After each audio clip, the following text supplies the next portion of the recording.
కొత్తింట్లా పాలు పొంగియాలన్నా, కొత్త దంద చాలు చేయాలన్నా, కొలువుకెక్కాలన్నా, బండ్లు కొనాలన్నా, బడికి పంపాలన్నా ఇట్లా అన్నిటికీ ముహూర్తాలు మంచి రోజులు చూస్తుంటారు. పలానా రోజైతే అనుకున్న పని మంచిగా అవుతుందని, మంచిగా కలిసి వస్తుందని, ఏ తక్లీఫ్ లేకుండా నడుస్తుందని నమ్మిక. ఇక పిల్లలకు చేసే ఏ కార్యమైనా ఇంకింత ఎక్కువ ఇంట్రెస్ట్ పెడతారు తల్లిదండ్రులు. మరి ఇవాళ ఏం నడిచిందంటే, బాసర సరస్వతమ్మ గుడికి బగ్గొచ్చిండ్రు భక్తులు.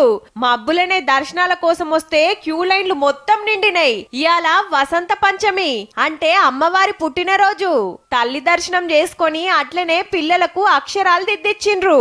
వాళ్ళ పరిస్థితి బాగుండాలని చేస్తున్నాను. హడావిడిగా ఉంది కొంచెం, కానీ ఈ రోజు చేస్తే మంచిగా అనిపిస్తుంది అని వచ్చాం. ఇక్కడ వాళ్ళ చిన్నారులకు అక్షరాభ్యాసం చేయించుకుంటే వాళ్ళ జీవితాలు ఎంతో ఉన్నతంగా ఉంటాయని, వాళ్ళు ఉన్నతులుగా తయారవుతారని. ఇయాల అక్షరాభ్యాసం చేస్తే పోరలు మంచిగా చదువుతారని నమ్మిక.